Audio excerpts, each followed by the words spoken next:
বাংলাদেশ জাতীয়তাবাদী দল বিএনপির ৪৭তম প্রতিষ্ঠা বার্ষিকী উপলক্ষে ঘোষিত মাসব্যাপী কর্মসূচির অংশ হিসেবে রাজধানীর উত্তরার ১৭ নম্বর সেক্টরে পরিচালিত হয়েছে খাল পরিষ্কার কার্যক্রম। বুধবার সকাল ১০:৩০টায় বিজিএমই ভবনের পাশের ব্রিজ সংলগ্ন খালে শুরু হয় এই পরিচ্ছন্নতা অভিযান। এতে অংশ নেন ঢাকা মহানগর উত্তর বিএনপির যুগ্ম আহ্বায়ক মোহাম্মদ আফাজ উদ্দিনের নেতৃত্বে দলীয় নেতাকর্মী ও স্বেচ্ছাসেবীরা।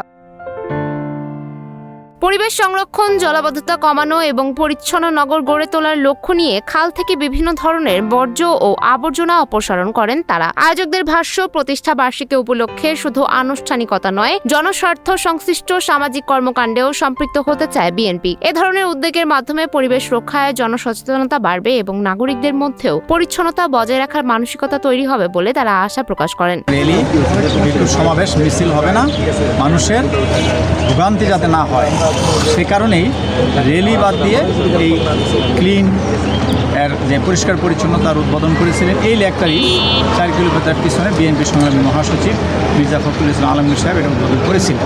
তখন উনি বলেছিলেন যে তোমরা যদি কাজটা চলমান রাখতে চাও, তোমরা সশরীরে নেমে তোমার পাশে থেকে কাজ করলে এটা হয়তো পরিষ্কার হবে, না হলে এখানে ব্যাপক ময়লা, যেটা এটা কখনো সম্ভব নয়।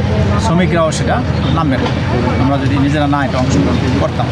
ওনার কথার পরেই আমরা যেটা হয় না যে আমরা ভালো কাজে যখন আমরা নেমেছি, করতে গিয়ে আমাদের মধ্যে আগ্রহ তৈরি হয়েছে, আমাদের অনেকের মধ্যে এটা ইচ্ছা শক্তি যেটা আমাদের মধ্যে আরও যেটাকে হলো উদ্দীপনা তৈরি হয়েছে। তা থেকে আমরা দীর্ঘ ৬০ দিন আমরা ওখানে কাজ করেছি। তারপরে এই লেকটারই আরেকটু অংশ এখানে প্রায় ২-৩ কিলো আছে, যেটা আমরা এর মাঝে আমরা নির্বাচন চলে গেল, জাতীয় নির্বাচনে বিএনপি জনগণের মধ্যে আমাদের ক্ষমতা এসেছে।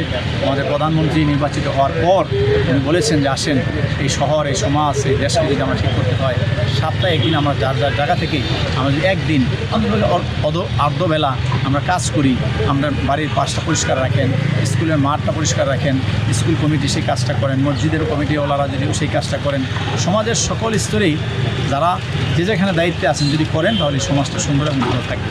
কারণ আপনি জানেন যে আমার দেশ মধ্যবিত্ত আয়ের দেশ, মধ্যবিত্ত এই দেশে ইচ্ছা করলে এখন ইউরোপ আমেরিকার মতো আমরা করা সম্ভব নয়। সেটা হয়তো আল্লাহ যদি চায় ধীরে ধীরে হয়তো এই দেশে সকলে মিলে যদি ঐক্যবদ্ধ থাকে, এই দেশে কিন্তু অবশ্যই উন্নত দেশের কাতারে যাবে। তারা আরো বলেন, শুধু রাজনৈতিক দল বা প্রশাসন নয়, পরিবেশ রক্ষায় সাধারণ মানুষেরও সমান দায়িত্ব রয়েছে। সবাই নিজ নিজ অবস্থান থেকে সচেতন হলে জলাবদ্ধতা ও পরিবেশ দূষণ অনেকটাই কমানো সম্ভব।